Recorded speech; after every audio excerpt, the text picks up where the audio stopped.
Live stock farming, मवेशी पालना, तजारती पैमाने पर भैंस, भेड़, बकरी, गाय,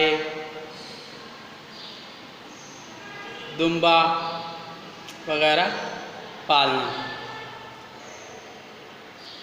areas that do not receive sufficient water for agriculture, sufficient areas इलाके, रिसीव वसूल करना, सफिशेंट काफ़ी, एग्रीकल्चर ज़राअत खेती बाड़ी, यूजुअली डेवलप एंड आमतौर पर तरतीब देते हैं, एन इंडस्ट्री एक सनत को, इन लाइव स्टॉक फार्मिंग मवेशी पालने की, जानवरों को पालने की, और रेजिंग एनिमल्स या जानवरों की तादाद बढ़ाने की, सच एज जैसे कि गॉट्स बकरियां, काउज गाय, एंड कैमल्स और ऊंट। इनके अलावा भी बुफालोज हैं, शीप्स हैं, ये जानवर भी लाइव स्टॉक फार्मिंग में आते हैं। दीज एनिमल्स यूजुअली सर्वाइव और cheap food and little water. ये जानवर यूजुअली आमतौर पर सर्वाइव बच जाते हैं, बाकी रह जाते हैं, कामयाब हो जाते हैं, और चीप फूड ये जानवर सस्ती खुराक और लिटिल वाटर कम पानी पर भी गुजारा कर लेते हैं, उस पर भी ज़िंदा रह लेते हैं। यॉक्स बैल को कहते हैं, तो बहुत से इलाकों में यॉक्स जो हैं वो उनको हल चलाने के लिए इस्तेमाल किया जाता था। अब भी लेकिन जनूबी एशिया में बहुत, दुनिया में बहुत कम इलाके ऐसे रह गए हैं जहाँ पर बैल वगैरह जानवर इस्तेमाल होते हों क्लफिंग के लिए, लेकिन अब भी ऐसे इलाके मौजूद बहरहाल हैं दुनिया में। ये देखें, ये आपको ये यॉक दिखाया जा रहा है, और ये एग्रीकल्चर की सनत के हवाले से फसलें उगाने, ये कोई फसल आपको ये एग्रीकल्चर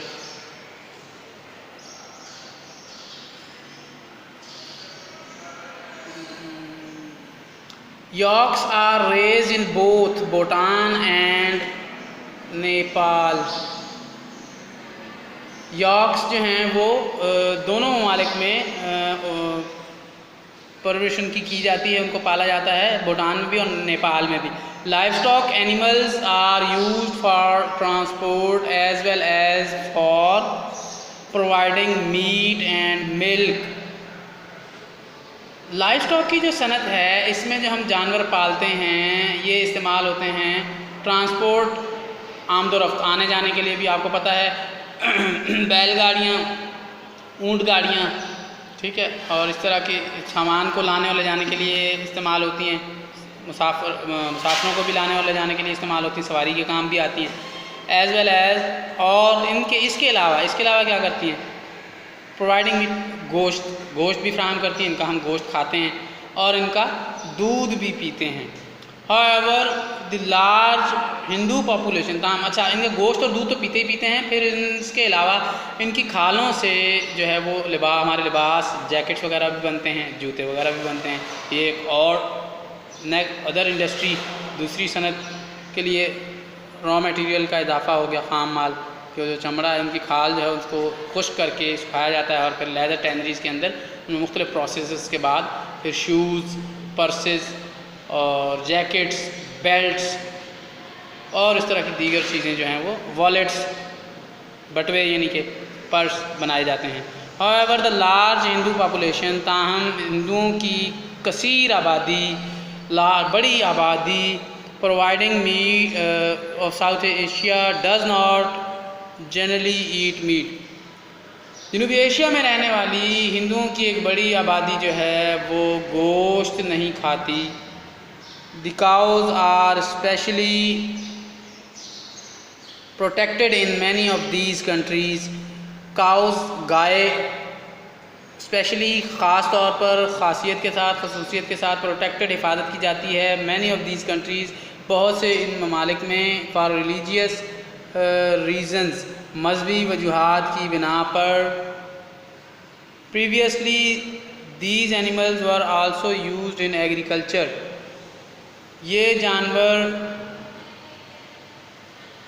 इस्तेमाल होते हैं ज़राअत में, but now machines have widely replaced them, मशीनों ने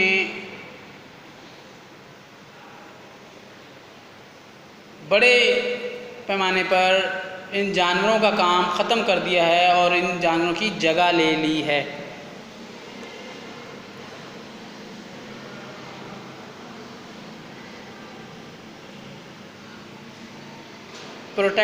हिफाजत करना, प्रोटेक्टेड हिफाजत की जाती है in many of these countries for religious reasons, मजहबी रीजन्स, मजहबी वजूहात क्यों ना, क्योंकि हिंदू गाय को एक मुक़द्दस जानवर समझते हैं और उनके मज़हब में गाय जो है वो एक मुक़द्दस उसकी हैसियत उसको हासिल है, उसे गौ माता को बहुत एहतराम दिया जाता है, इसलिए वो उसे ज़िबा नहीं करने देते, उसकी इजाज़त नहीं देते और उसका गोश्त भी नहीं खाते। फ़िशिंग, माहीगीरी, मछलियाँ पकड़ना।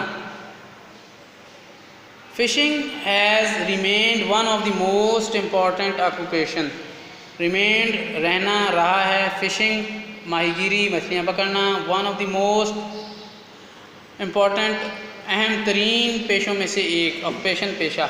माहीगीरी का मछलियाँ पकड़ना अहम तरीन पेशों में से एक पेशा रहा है इन साउथ एशिया, जनूबी एशिया में, because of the region vast water resources, region इलाका, वास्ट वसी अरीज़ वाटर रिसोर्सेज, आबी वसाइल, इलाके के वसी अरीज़ आबी वसाइल की वजह से जनूबी एशिया में माहीगीरी या मछलियाँ पकड़ना एक अहम तरीन पेशों में से एक पेशा रहा है।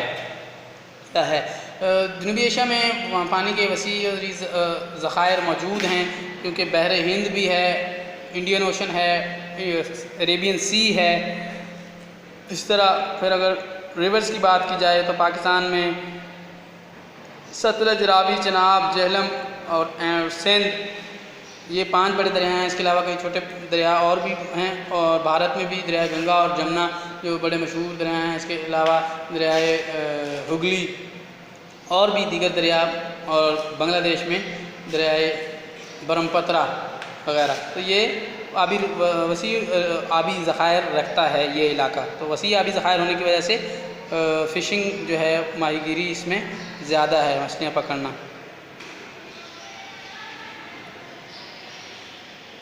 People of Sindh in Pakistan and the people of Bangladesh